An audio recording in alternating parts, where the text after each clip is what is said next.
in the Coorong region, Murray Bridge. I don't know my Narunga side that much. I know more of my Nurundjeri, and I've identified more of that with my grandfather.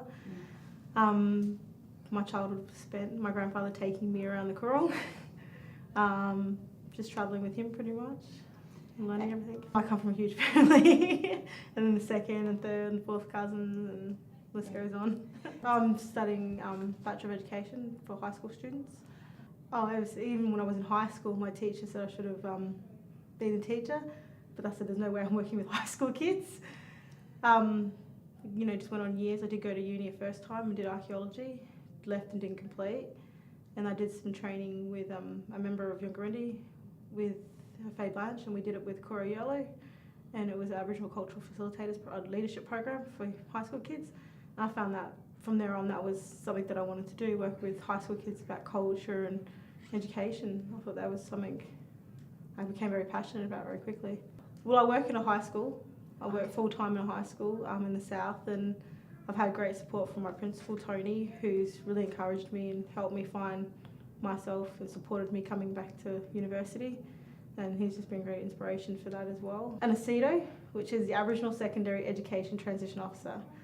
It used to be called Aboriginal Education Workers, but now we do around transition, work closely with families, transition from primary school to high school into workforce or university. So just me there with 50 kids so far.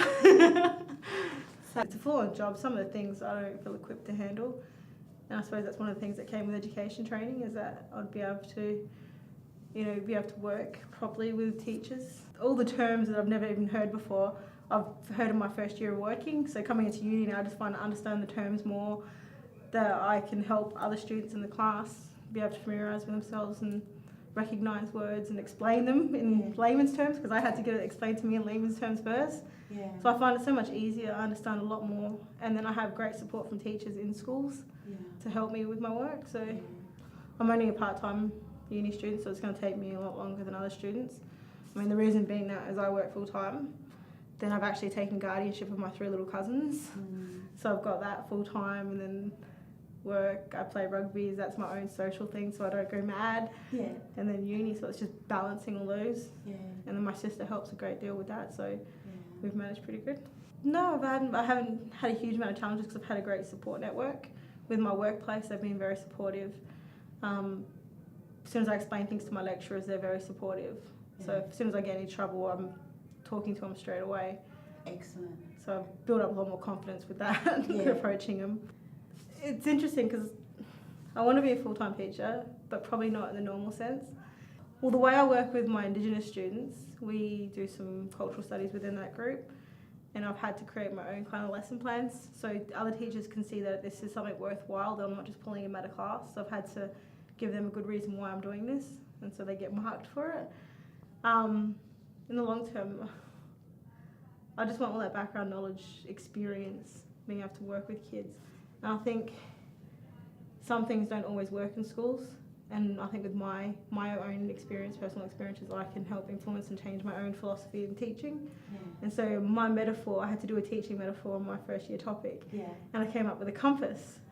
And the only reason I thought that is because it was just me helping point them in the right direction. It wasn't telling them where they go, it was helping them find their true north. And that was kind of mine. So I think it's just going to be facilitating where they go, not telling them what they need to do. And so that's, I think, mine went with the traditional classroom, me telling them at the front of the classroom, telling them what to do, be something a bit different. I love my school I'm at, so I think I'd probably love to gain the experience that I'm at, and I know I've got employment as a teacher when I do graduate. Deadly. So I'd get experience, but from that, hopefully in the long run we'll be moving into policies. So helping to change things, or academic stuff, and helping to create better stuff, more interesting stuff for readings. Well, before we even started picking classes at uni, courses they wanted to do, we found what the kids loved doing, what they really wanted to do, what they felt passionate about. And that's the area I always said, like, find what you love doing, because then it's not a job. And going through university will just be a breeze if you love doing it.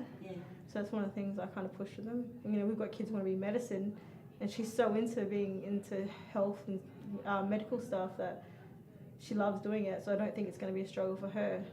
Find out what you love doing, and if you don't, try something easy just so you can get a taste of everything, and then pick what you want. I think for all students, that's why one of the biggest things I push for them is education is the key to transforming their lives. If they want better lives, it's education is going to be that key to changing it all. I think that's what most kids are realising now and putting in the effort. Yeah.